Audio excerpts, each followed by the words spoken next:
December 26, 1943. 4:48 p.m. Arctic Ocean, 72 degrees north. A 1,590-pound shell, traveling faster than the speed of sound, tears through steel like paper. The forward gun turret of the most feared warship in the German Navy ceases to exist. Not damaged, not disabled. Gone. 42 men evaporate inside a fireball visible through a blizzard from 12 miles away. The explosion lasts less than 3 seconds. The men inside never felt the cold. They never heard the shot. They never even knew the British were there. That ship is the Scharnhorst. And the man who put that shell on target was not a genius. He was not a hero from a movie poster. He was a 60-year-old career naval officer who had spent 4 decades obsessing over a single question that everyone else considered boring.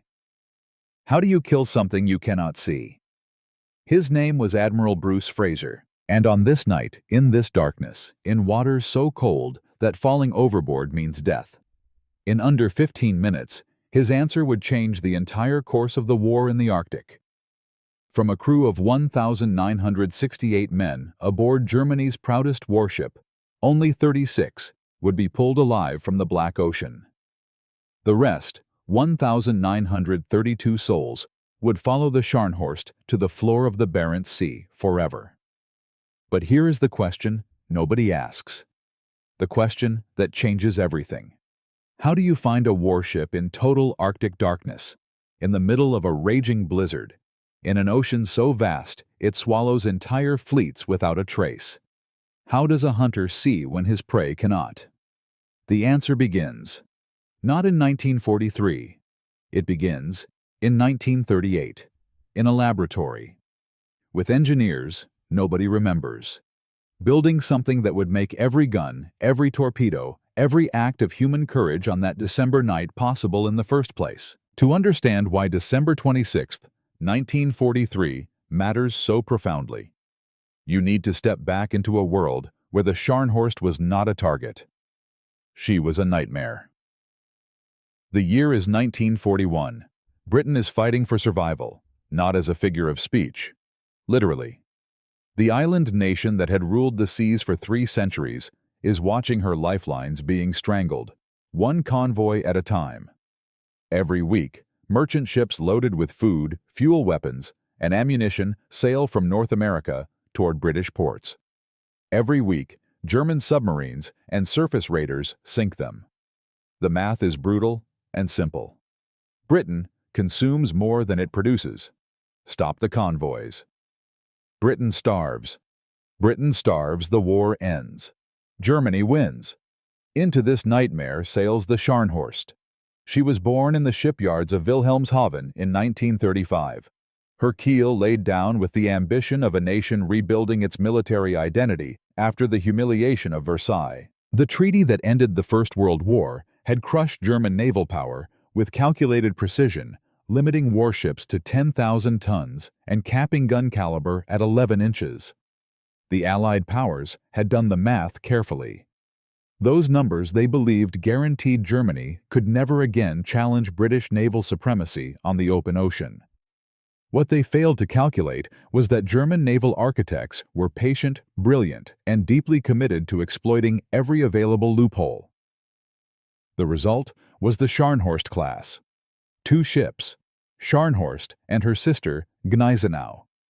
Fast battleships that officially appeared to comply with treaty limits while unofficially exceeding them in ways that would not become obvious until they were already in the water and ready for war.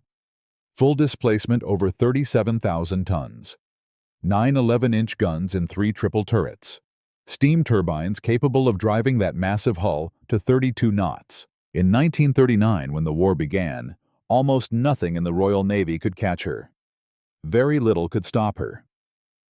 By November of that year, she was already hunting. Her first kill came at the expense of HMS Rawalpindi, an armed merchant cruiser whose captain Edward Kennedy knew from the moment Scharnhorst appeared on the horizon that he was already dead. His ancient 6-inch guns bolted to what had been a passenger liner before the war could not penetrate Scharnhorst's armor at any range. He fired anyway. One shell actually struck the German battleship, bounced off the armored belt, and left nothing but a scratch in the steel. Within 40 minutes, Rawalpindi was burning from end to end. Kennedy went down with his ship. Of 271 men aboard, only 38 survived. The crew called her the lucky ship. The legend had begun. In June 1940, she committed her most devastating act. Operating with Gneisenau in Norwegian waters, the two battleships found HMS Glorious, a British fleet carrier, sailing with two destroyer escorts. Her aircraft were stowed below decks. Her defensive guns were designed to fight aircraft, not battleships. She had no realistic chance. Scharnhorst and Gneisenau opened fire from nearly 30,000 yards and walked their salvos closer with the methodical precision of professionals who enjoyed their work. Both destroyer escorts charged forward, knowing they were dying. They did it anyway, because someone had to buy time. One torpedo from HMS Acasta found Scharnhorst's starboard side. The explosion tore a hole 40 feet long and 15 feet high below the waterline. Thousands of tons of seawater poured in. The ship listed. Her turbines were damaged. She limped home. And when she arrived at Wilhelmshaven, the propaganda machine declared that the lucky ship had proven she could take punishment and survive anything. The legend grew stronger. Then came Operation Berlin in early 1941.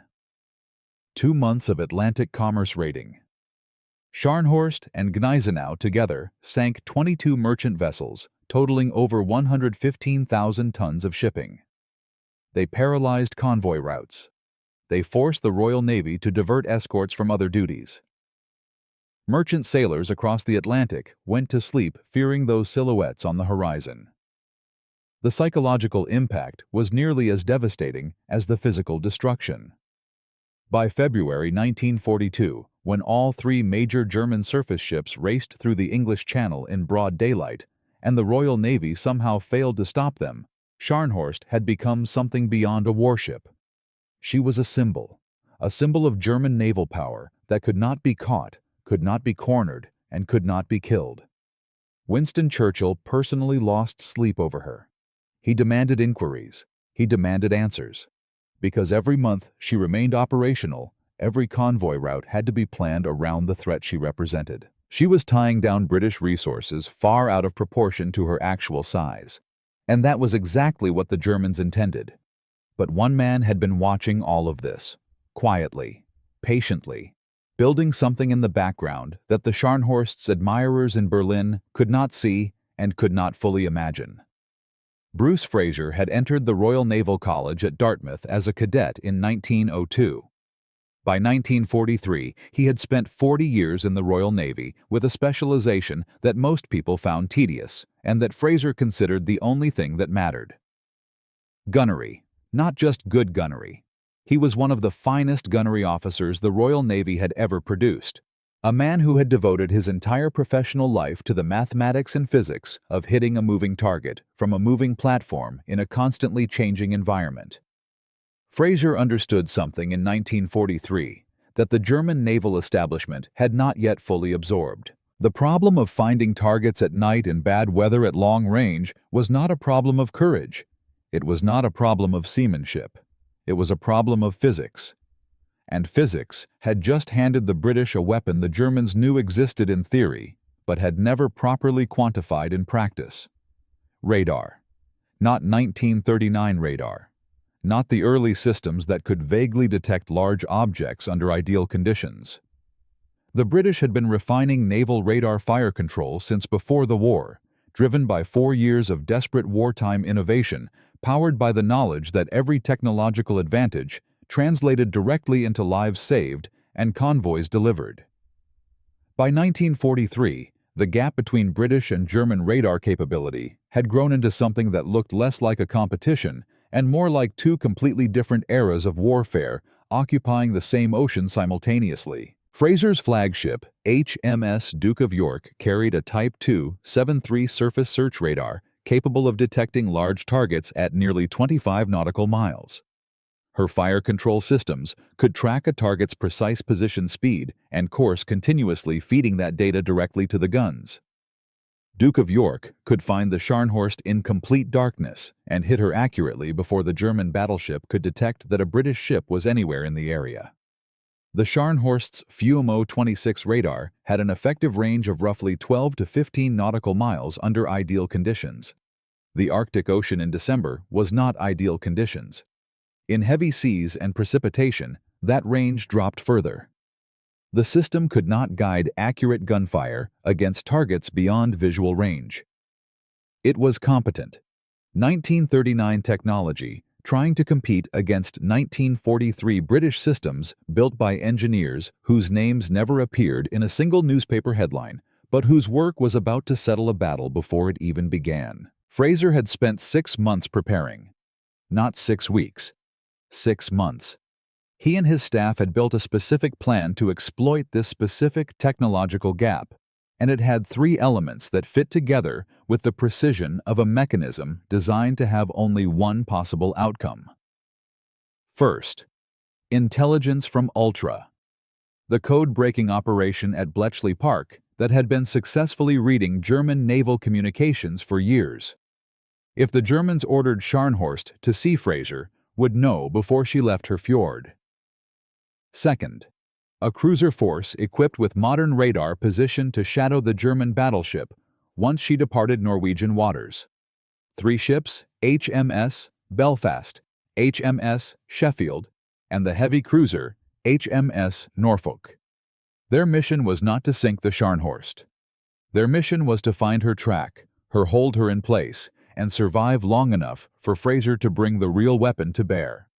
Third, HMS Duke of York herself, carrying 14-inch guns that fired shells weighing 1,590 pounds each. 10 guns, firing simultaneously, against the Scharnhorst's 11-inch shells weighing 727 pounds. The arithmetic of destruction was not complicated, and it was not close. The bait was Convoy JW 55B. 35 merchant ships loaded with tanks, aircraft, ammunition, and supplies desperately needed by the Soviet Union for the Eastern Front. Fraser knew the convoy would be spotted by German reconnaissance.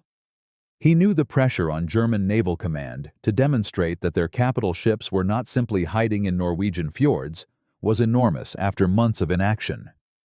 He knew through Ultra that the order to deploy Scharnhorst might come. He was right. On December 22nd, a German reconnaissance aircraft spotted the convoy 350 miles west of Narvik. The report climbed through the chain of command to Grand Admiral Karl Dönitz himself. Here finally was the opportunity Berlin had been demanding, a valuable convoy in waters where Scharnhorst could reach it. Dönitz requested Hitler's permission to deploy the battleship. Permission was granted. The man assigned to command the operation was Rear Admiral Erich Bay, a destroyer specialist who had never commanded. The Scharnhorst had no preparation time for a mission of this complexity, and who privately held serious concerns about the operation that his superiors chose to disregard. Bay understood that Scharnhorst's radar was inferior. He understood that Arctic winter darkness gave an enormous advantage to radar-equipped British ships.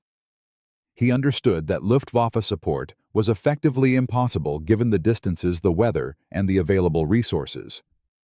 He said so. His concerns were noted. He was ordered to proceed regardless.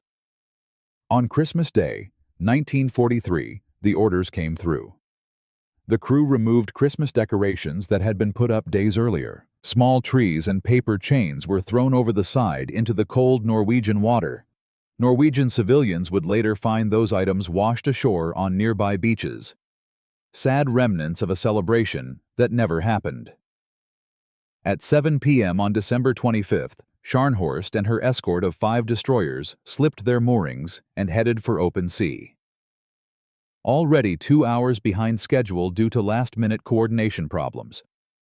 Heading into the Barents Sea with inferior radar, no air cover, fragmentary intelligence, and a commander who had been handed the assignment with almost no time to prepare.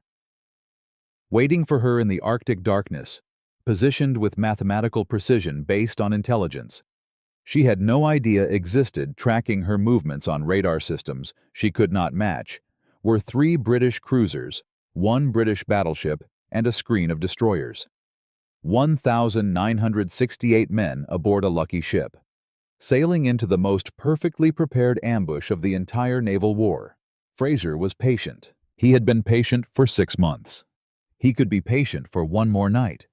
But what happened next in the 18 hours between Scharnhorst leaving her fjord and Fraser springing his trap would reveal something that no amount of technological superiority could fully predict. Because the Scharnhorst would be given not 1, but 3 separate chances to turn around and go home alive. She took none of them. In Part 2, we will follow her into the Barents Sea hour by hour as she hunts a convoy she will never reach, blunders into an ambush she cannot detect, fights her way free with desperate speed, and then turns around and does it again. She left on Christmas night. 1,968 men, 5 destroyers. The pride of the Kriegsmarine cutting through the Norwegian darkness toward a convoy she believed was defenseless. Admiral Erik Bay had his orders. Hunt the convoy, destroy it, return home. Simple. Except nothing about what waited for him in the Barents Sea was simple, and nothing about the next 18 hours would go the way Berlin had promised. The Arctic sky on December 26, 1943, was not just dark, it was absolute. This far north in late December, the sun barely scratches the horizon for 2 or 3 hours around midday before darkness swallows everything again. The temperature was hovering just above freezing.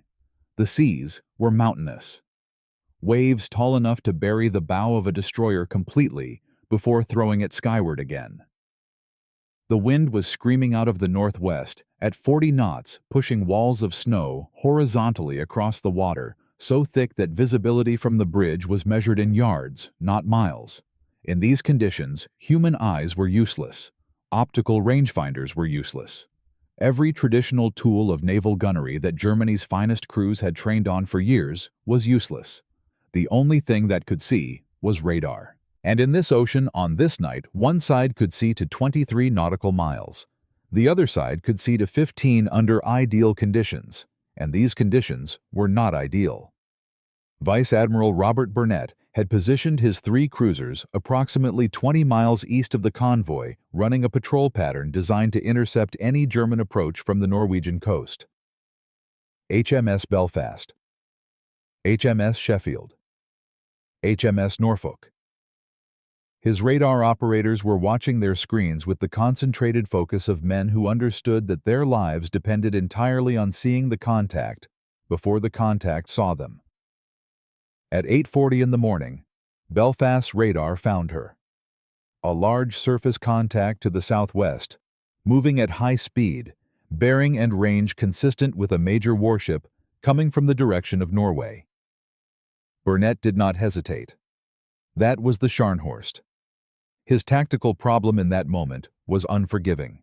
3 cruisers with 8-inch and 6-inch guns facing a battleship with 11-inch guns that could penetrate their armor at any combat range. Engage too early, and Scharnhorst disappears into the darkness. Close too tight, and she simply outruns everyone at 32 knots while destroying them with her main battery. The correct play was precise and difficult. Reveal himself at close enough range to inflict immediate damage, then track her on radar while she ran.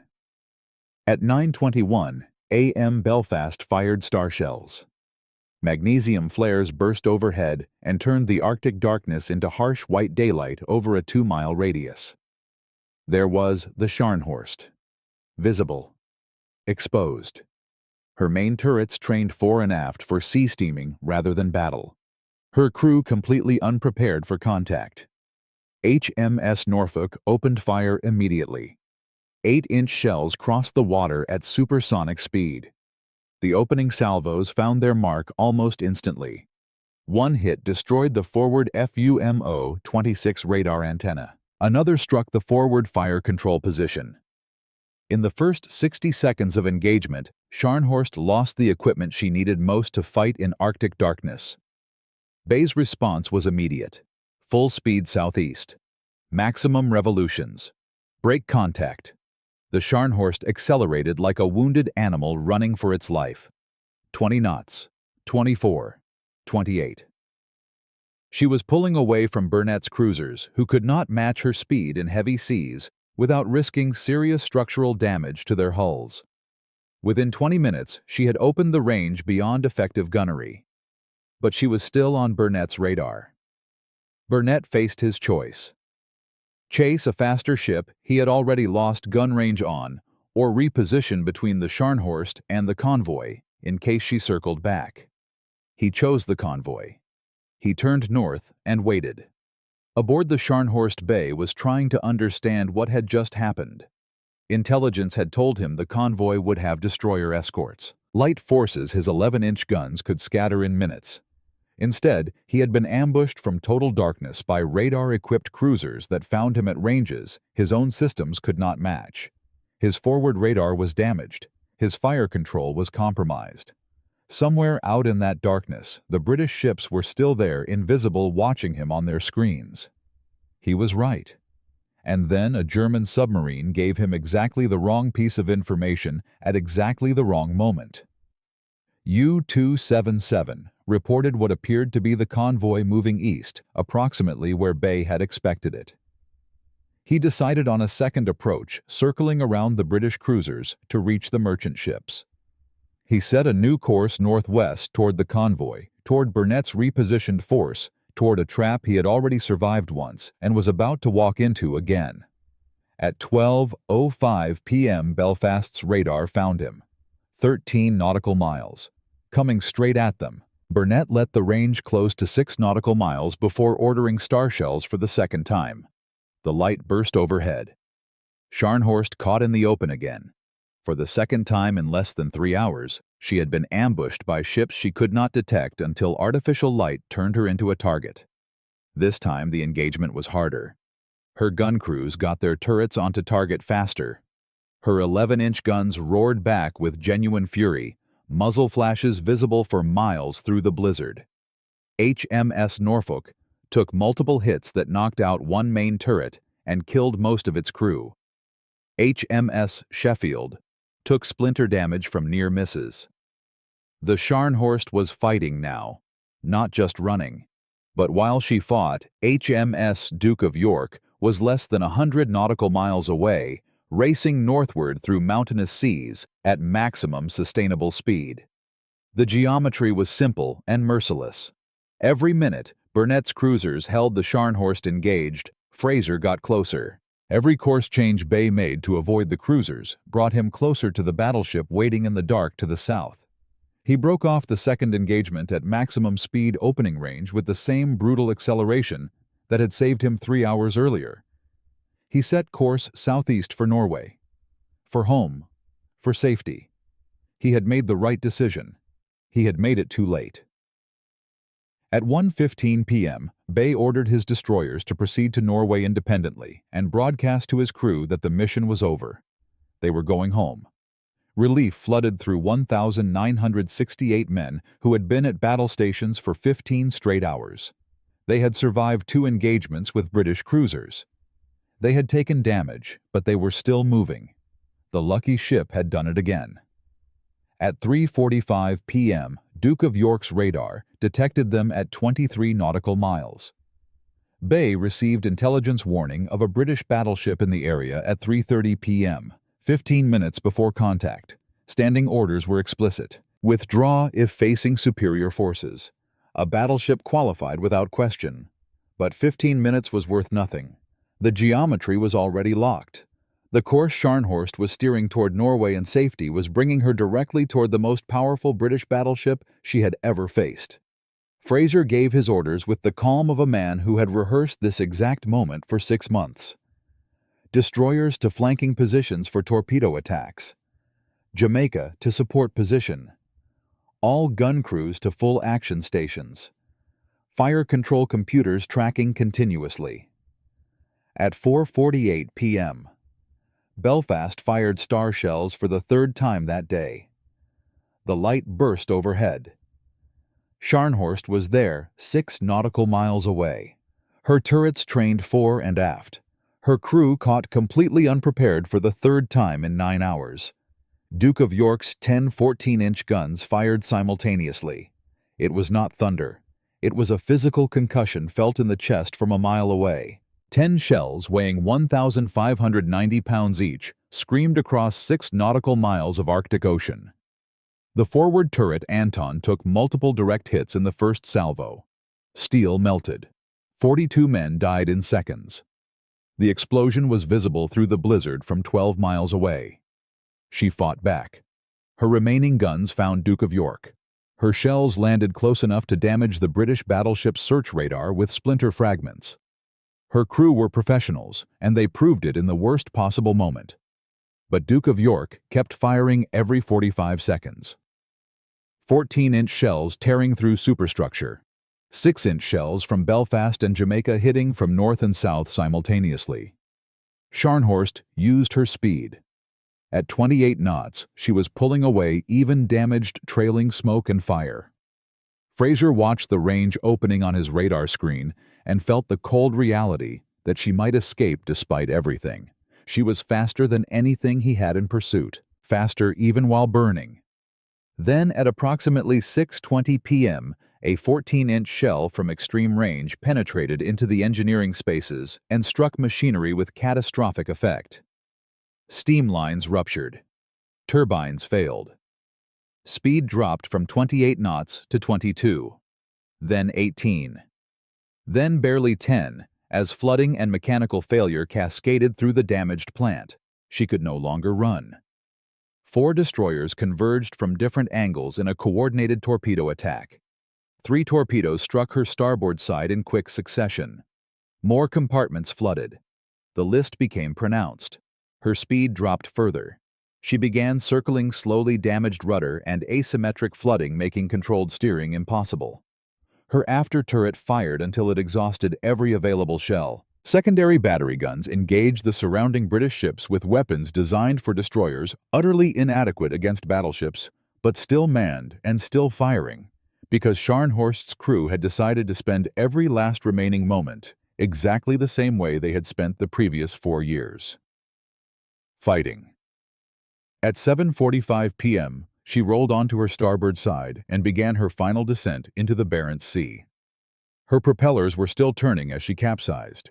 She took 1,932 men with her into water just above freezing. British destroyers found 36 survivors in the oil-slicked darkness.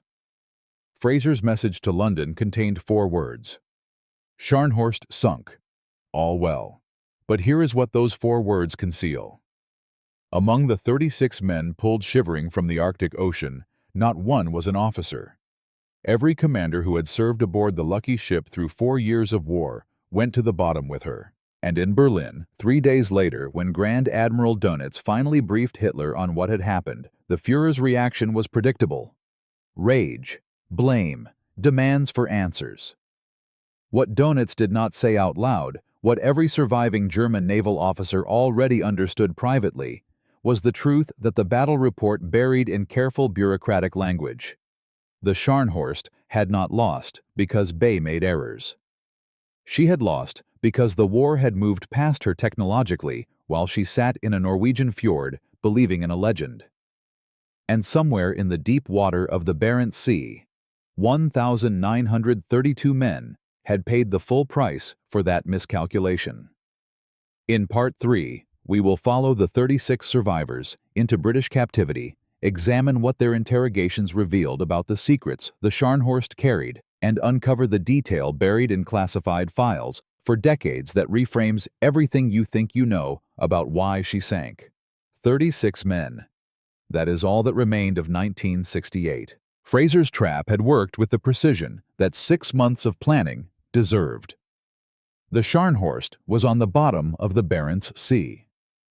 The Arctic Convoy route was open, and in Berlin, Grand Admiral Dönitz was sitting with a catastrophe he could not explain to Hitler without admitting the truth that every German naval officer already knew privately. The war at sea had changed, permanently, irrevocably. And the Germans had not seen it coming because they had never fully understood what British radar meant until it put 1,932 of their men on the ocean floor on the day after Christmas. But the sinking of the Scharnhorst did not end the problem. It accelerated it. Because now the Germans had to confront a question that was far more dangerous than losing one battleship. They had to ask themselves what else they did not understand about what the British could see in the dark. When the first fragmentary reports reached Berlin on December 27, 1943, the initial assessment at German naval headquarters was cautious and careful. Scharnhorst had encountered superior forces in poor conditions with damaged radar. Unfortunate. Tragic. But perhaps explainable as a specific tactical failure rather than a systemic collapse. Admiral Bay had made errors. The destroyer screen had separated from the battleship at critical moments. Intelligence had been inadequate. These were the comfortable explanations that bureaucracies reach for when the real explanation is too frightening to say aloud. The real explanation was this. British Type 273 radar had detected the Scharnhorst at 23 nautical miles. German FUMO-26 radar under Arctic winter conditions struggled to reach 10. That gap, 13 nautical miles of invisible advantage, had given Fraser 35 minutes of freedom to position close and fire the opening salvos of the final engagement before Bay knew he was targeted. In those 35 minutes, the battle was decided. Everything after was execution. German naval intelligence understood this within weeks. The classified assessment completed in January 1944 concluded that British surface radar technology had advanced to a point where German capital ships operating in contested waters without comparable sensor capability faced what the report described as an untenable tactical disadvantage. The language was bureaucratic. The meaning was stark. Send a German battleship against British radar-equipped forces in Arctic darkness, and it will die. The physics guaranteed it. The Tirpitz was still alive. Damaged by British submarines in September 1943, she was sitting in Kaufjord, undergoing repairs that Germany's strained industrial capacity was struggling to complete. She represented the last major German surface threat in Norwegian waters. And after December 26th, the decision about how to use her was no longer a question of strategy. It was a question of whether using her at all was suicide. The answer which German Naval Command reached without ever stating it explicitly in official documents was yes. She would not sail against convoys. She would remain in her fjord. She would tie down British forces simply by existing. The fleet-in-being concept that Scharnhorst's crew had quietly mocked as cowardice when it was applied to their sister ship now became the only viable doctrine for every remaining German capital ship. But here is what that strategic retreat meant in real terms. And here is where the numbers stop being abstract and start being human. In July 1942, convoy PQ-17 had been ordered to scatter by the British Admiralty based on incorrect intelligence, suggesting an imminent German surface attack. 24 of 35 merchant ships were subsequently destroyed by submarines and aircraft. Over 100,000 tons of war material sank into the Arctic Ocean. 210 aircraft, 430 tanks, 3,350 vehicles. The Soviet Union desperately needed those supplies for the Eastern Front, and the convoy system had been broken by the threat of a single German battleship that never even left her fjord. After December 26, 1943, that specific threat was gone. January 1944. Convoy JW 56A. 30 ships sailed to the Soviet Union. Every ship arrived. February 1944. Convoy JW 56B. 19 ships with heavy escort. German submarines attempted attacks. Destroyers and aircraft drove them off. Every ship reached port. Through the remainder of 1944 and into 1945, the Arctic convoys ran with a regularity and security that would have seemed impossible 18 months earlier. The Tirpitz made one sortie in April 1944, bombarding Spitsbergen in an operation against a weather station with minimal garrison, then returned to her fjord and never threatened a convoy again. RAF. Lancaster bombers sank her in November 1944 with tallboy bombs, and the last major German surface threat in Arctic waters went to the bottom of Tromsø Fjord. The total material delivered to the Soviet Union through the Arctic route between January 1944 and the end of the war was transformative. Thousands of tanks, tens of thousands of vehicles, hundreds of aircraft, ammunition measured in hundreds of thousands of tons. The Eastern Front, where Germany's war was ultimately won or lost, was being supplied through a route that the Scharnhorst had made genuinely dangerous as recently as 6 months before her sinking. Her removal from the board did not win the war on the Eastern Front. Nothing that happens on water wins a land campaign. But it removed a constraint. And removing constraints at scale changes outcomes at scale. The 36 survivors pulled from the Barents Sea on the evening of December 26th were transported to Britain and held as prisoners of war for the remainder of the conflict. British naval intelligence debriefed them extensively. They wanted to understand everything: Scharnhorst's radar capabilities, her fire control systems, her internal layout, the sequence of decisions that had kept her hunting for 9 hours after the first ambush rather than withdrawing immediately to Norwegian safety. The interrogation reports, classified for years after the war, reveal something that the broad strategic narrative tends to compress into footnotes. The survivors were not broken men. They were professional sailors who answered questions with the careful precision of people who had served on a warship they genuinely believed in. Several described the moment star shells burst overhead for the third time, the moment Duke of York's opening salvos destroyed Anton turret, the moment it became clear to every man aboard that this engagement was not survivable. What emerges from those accounts is not panic. It is something closer to professional resignation mixed with a specific grief that only a sailor who has watched a ship he loves being destroyed around him can fully understand. One survivor, a machinist named Wilhelm Gode, described the ship's final minutes in terms that British intelligence translated and filed away, and that historians retrieved decades later.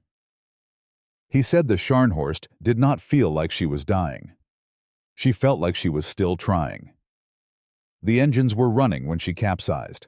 The surviving guns were still firing. The motto the crew had lived by for 4 years, Scharnhorst immer vorwärts. Scharnhorst ever onwards, was not ironic in those final minutes. It was simply true. She went forward until there was nowhere left to go. Fraser received the Knight Grand Cross of the Order of the Bath. He was subsequently appointed to command the Eastern Fleet, and later the British Pacific Fleet, where his flag flew over the formal Japanese surrender ceremony in Tokyo Bay on September 2, 1945. The man who had spent 6 months preparing a trap for one ship stood on the deck of HMS Duke of York in Tokyo Harbor and watched the entire war end. In the post-war years, as admirals and historians began examining the North Cape action in detail, Fraser was consistent on one point. The victory belonged to the technology and the intelligence, not to him personally. The radar found the Scharnhorst. Ultra told him she was coming. His job was to position correctly and not make mistakes, and the advantage his technology gave him was so decisive that the margin for error was wide enough to drive a battleship through. He said this not as false modesty, but as professional assessment, because he understood something that the official histories tend to obscure beneath the language of heroism and command. The most important battles are not decided by admirals on the day of action. They are decided by engineers in laboratories years before the shooting starts. The Battle of the North Cape demonstrated this with a clarity that military establishments found deeply uncomfortable to absorb. Because the lesson it taught was not that British sailors were braver than German sailors, or that Fraser was a better tactician than Bay, though Fraser's preparation was genuinely superior. The lesson was that technological superiority in sensors is more decisive than technological superiority in weapons. Finding the enemy first, accurately and reliably, matters more than having the largest guns, if the enemy with the largest guns cannot find you.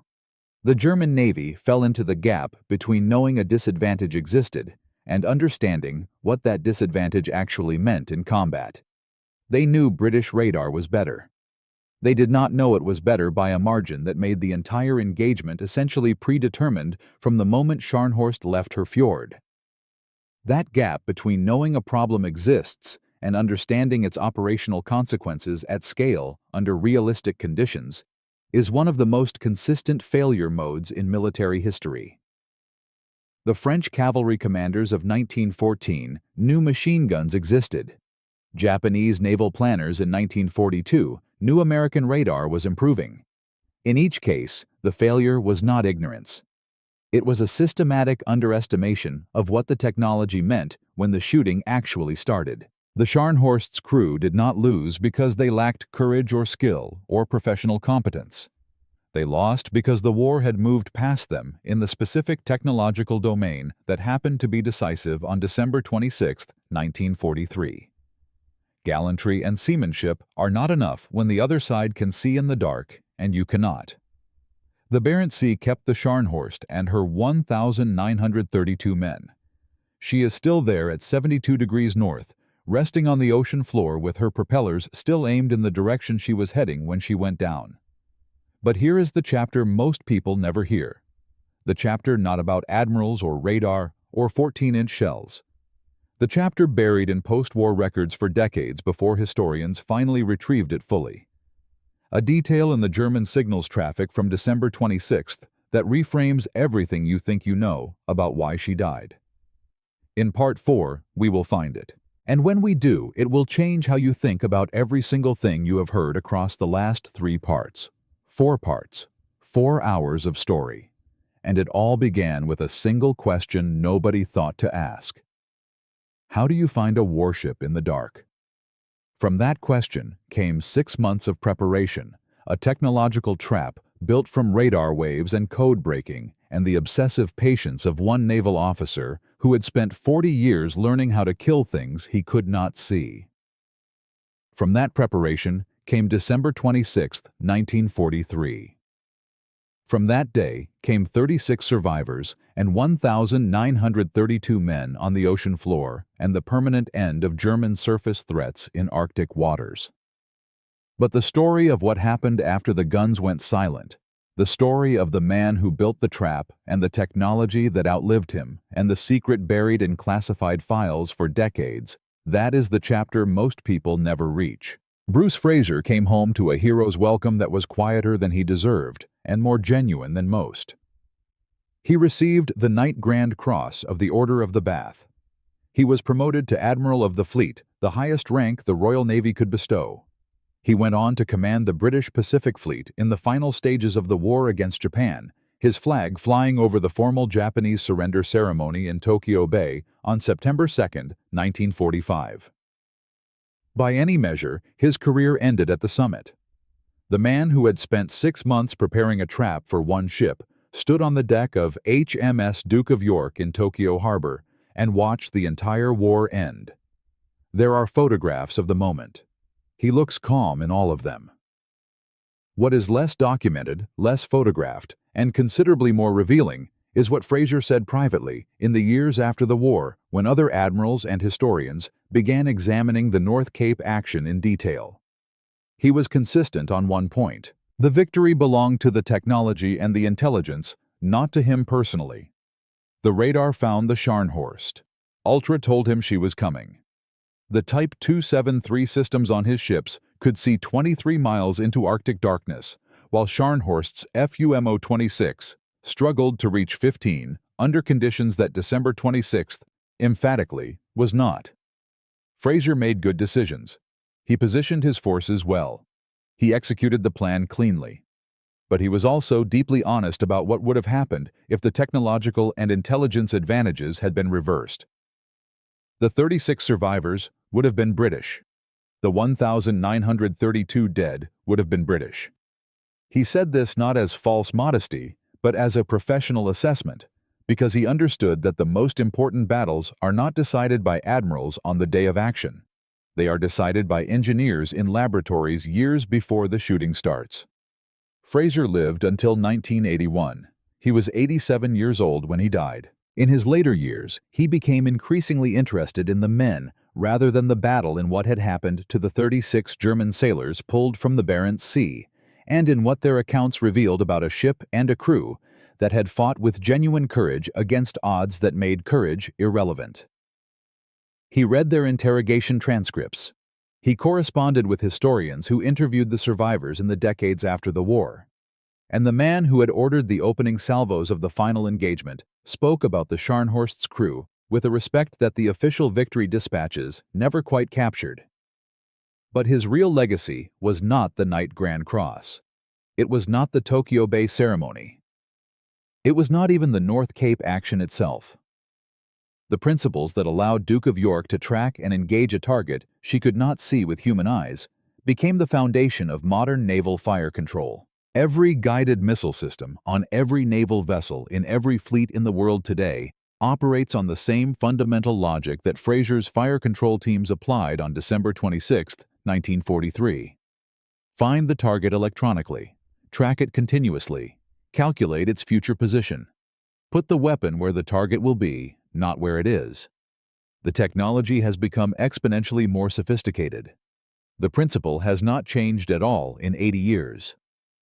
The United States Navy, which had been developing parallel radar systems independently throughout the war, integrated British approaches into post-war doctrine and produced the fire control architectures that governed American naval operations through Korea, Vietnam, and the Gulf War. The Soviet Navy, which received detailed intelligence briefings on the North Cape action through wartime cooperation channels, studied Fraser's positioning and his use of cruisers to hold contact, while heavier forces closed and incorporated those tactical lessons into their own surface warfare doctrine for decades. The action became a case study in naval war colleges across multiple countries for a specific reason. It demonstrated something that had been theorized but never proven so completely at scale. Technological superiority in sensors is more decisive than technological superiority in weapons. Finding the enemy first, accurately and reliably, matters more than having the largest guns, if the enemy with the largest guns cannot find you. The civilian applications of wartime radar development are so pervasive that listing them fully would take longer than this entire series. Weather forecasting, air traffic control, maritime navigation, speed enforcement on highways, medical imaging technologies that trace their conceptual lineage back to the same physics that put shells on the Scharnhorst in Arctic darkness.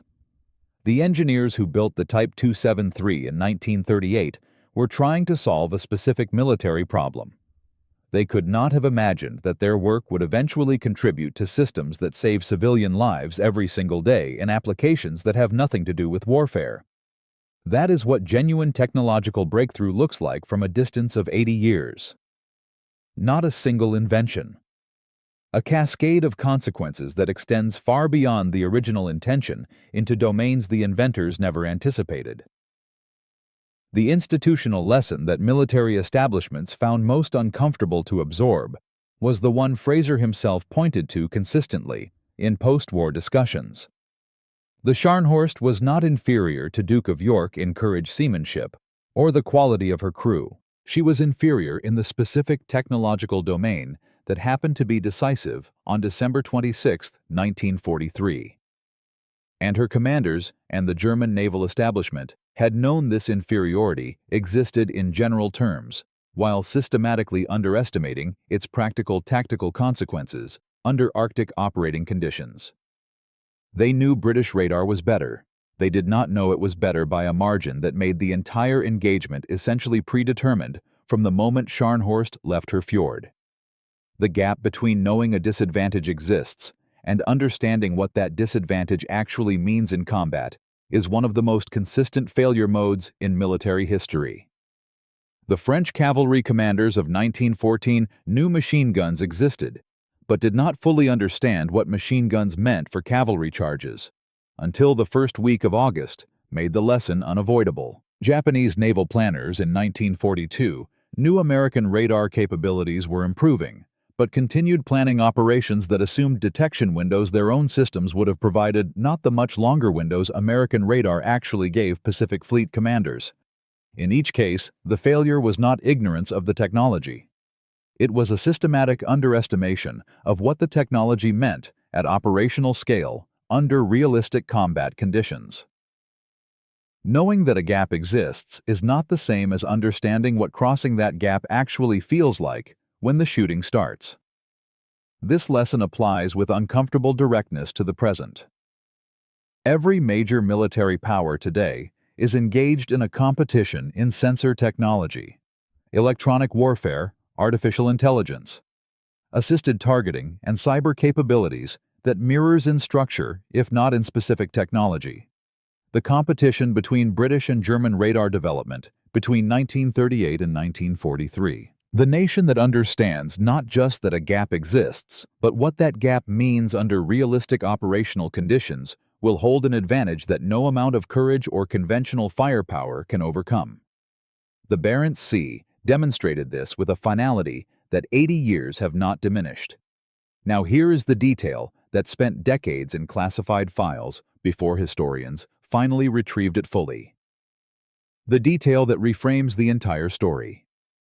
When British naval intelligence completed their comprehensive post-war analysis of the North Cape action, drawing on captured German records, ultra transcripts, survivor interrogations, and internal Kriegsmarine after-action reports, compiled in the final chaotic months of the war, they found something in the German signals traffic from December 26 that had not been fully appreciated during the battle itself.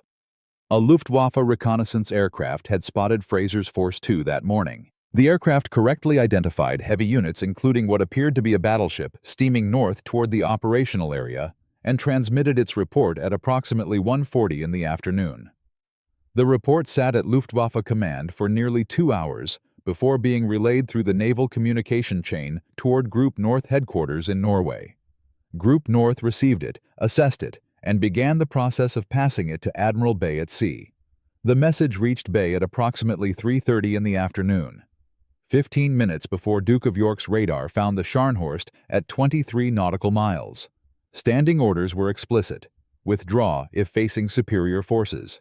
A battleship qualified without qualification. If that intelligence had arrived 2 hours earlier, when the communication chain first received it, Bay would have had information suggesting heavy British forces in the area, while he still had sea room to maneuver, while his speed advantage was fully intact, while his course could be altered to avoid the geometry that Fraser's positioning had already constructed around him. He might have survived. Instead, the report arrived 15 minutes before contact. 15 minutes that were worth nothing. The Battle of the North Cape was decided by radar. It was decided by ultra. It was decided by Fraser's 6 months of preparation and Bay's inadequate preparation time and the Scharnhorst's inferior sensors. And it was decided by a 2-hour bureaucratic delay in a Luftwaffe communications chain that held the one piece of intelligence that might have changed everything in an administrative queue while a ship sailed toward her destruction. All of these things simultaneously and inseparably, which is why the battle is remembered not simply as a British victory or a German defeat, but as something more complex and ultimately more honest than either. It was a demonstration of what happens when the sum total of a nation's technological investment, institutional learning, and intelligence capability meets the sum total of another nation's in the specific and irreducible conditions of combat. From a 40-year career built around a single obsession with hitting targets that could not be seen, Fraser built a trap that changed Arctic naval warfare permanently. Because of what happened on December 26, 1943, over 400 convoys completed Arctic runs in 1944 and 1945 with a security that had been impossible 18 months earlier.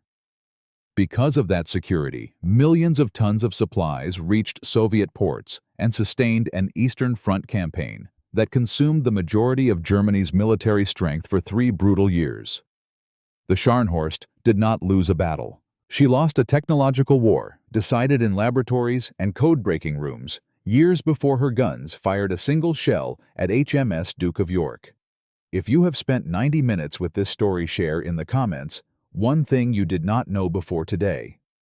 The history of the Second World War contains 100 stories exactly like this one, where the outcome was decided not by the men holding the guns, but by the engineers and mathematicians and code breakers who made some guns able to see in the dark while others remained blind. Those are the stories worth telling. Subscribe so you do not miss the next one. The Scharnhorst is still there, 72 degrees north, resting on the Barents Sea floor with 1,932 men who went forward until there was nowhere left to go. Remember them.